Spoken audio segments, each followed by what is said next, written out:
So the Hunter Rama backpack test is you put 30 kilos on it, you strap it on, you go for a bit of a run, and the backpack wobbles less than your guts, then it's a good one. This is the pack I use for carrying heavy weights. It's a frame pack. It's not that comfortable when it's empty, but when you get a weight on it, it just sits on your back quite nicely. And with the frame, you don't get traps digging into your back or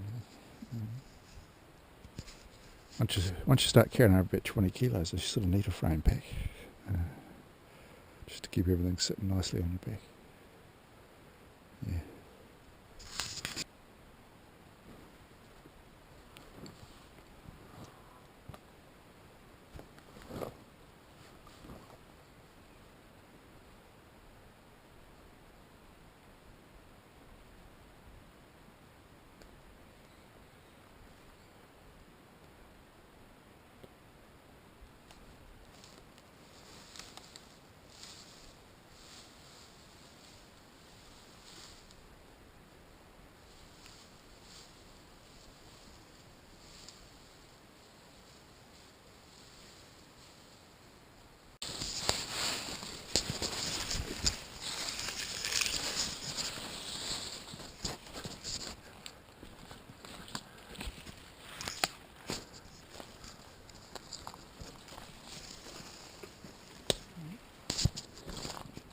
This is sort of which I've been hunting, so a lot of thick bits like that, so you know how to get through. And occasionally it opens out into pieces like this. Great country for finding deer, but terrible country for trying to shoot them. So I'm back on an old track along the side of the headwaters of the river where we started. Normally I quite like walking down this track, but it's a bit slippery and a bit wet, and I've got about 30 kilos in my pack, so yeah.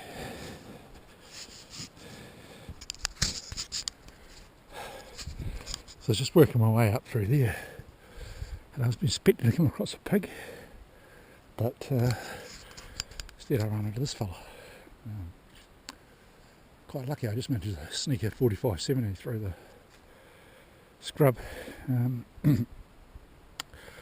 I see him just behind the shoulder, and he got back up, and then I shot him from the hip as he's charging past me. So then had a bit of a battle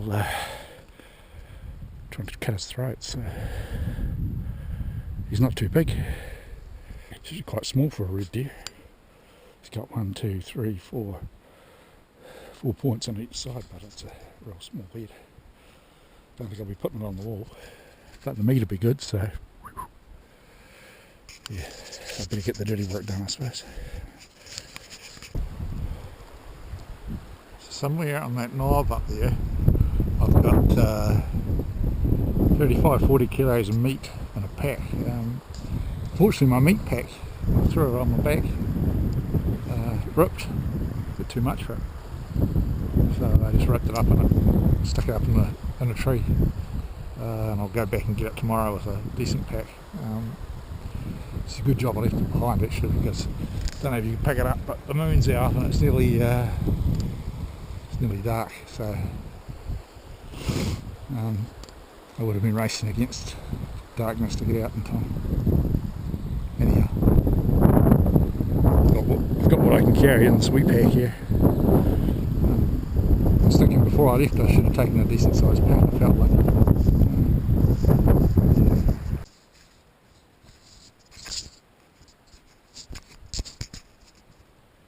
So I've covered about the first 500 metres. There's a little tip when you're carrying heavy weights. Two tips really. One of them is don't take the pack off your back if you're stopping for a rest. Just find a hump or a log or something like that.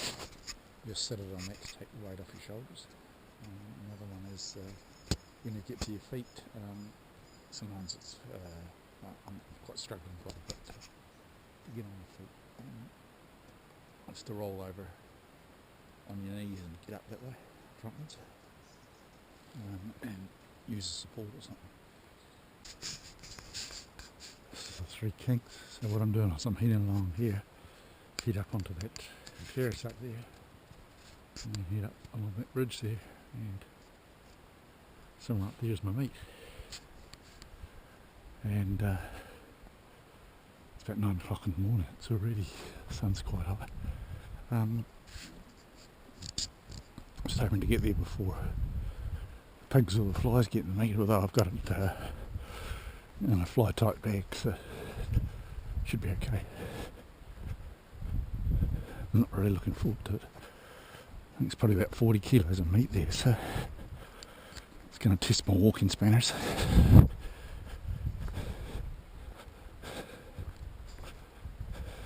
think it's somewhere up on, just at the base of it, but up there, the top piece.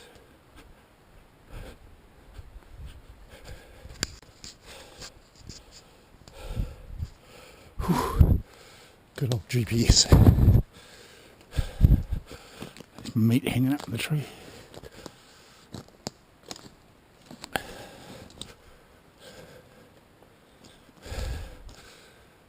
Doesn't look like there's been a pig around on the guts.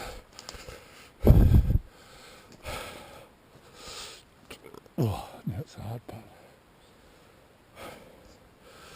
Lost enough gravy getting up here. Doesn't look like I'm coming back.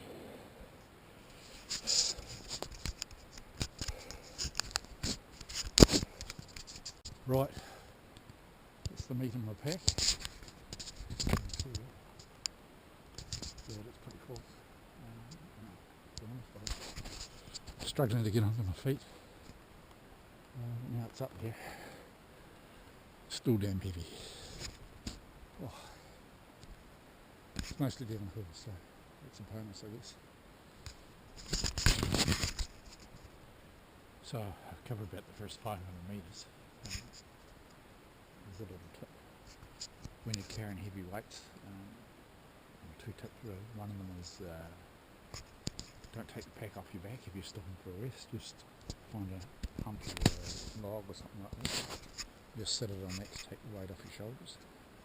Another one is when you get to your feet, sometimes it's I'm quite struggling quite a bit to get on your feet.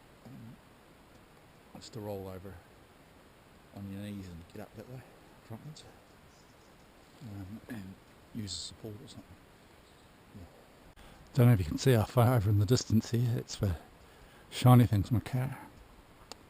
So I've got a steep descent here and along the side of the river, and then the car. So I don't know how far that is, a couple of kilometres or something, 2.5 kilometres. Things are going better than I thought, but just not looking forward to this downhill piece. Oh boy. I'm always in two minds when carrying heavy weights to whether to just go hell for leather and don't stop, or rest often before you get tired. So today I'm resting often, but I'm in a bit of a hurry because, believe it or not, I've got a physiotherapist appointment for fixing my damaged shoulder. I've torn the tendons in it or something. So I've got to get back fairly smartly to make the appointment. Not sure what they're going to say about this. The thing about carrying traps and stuff is you can determine how many you're going to carry, but when you're carrying out an animal, you just carry all the meat. That determines how much you carry. So I'm probably carrying about 15 kilos heavier than I normally would if I was carrying a packload of traps. Maybe a little more than that, I think. It's not too bad. I guess the backpacking I've been doing lately's helped a bit. I've just got to go down the hill and like that. You know, I'll be looking stone down there, and along the river for about another kilometre. That's it.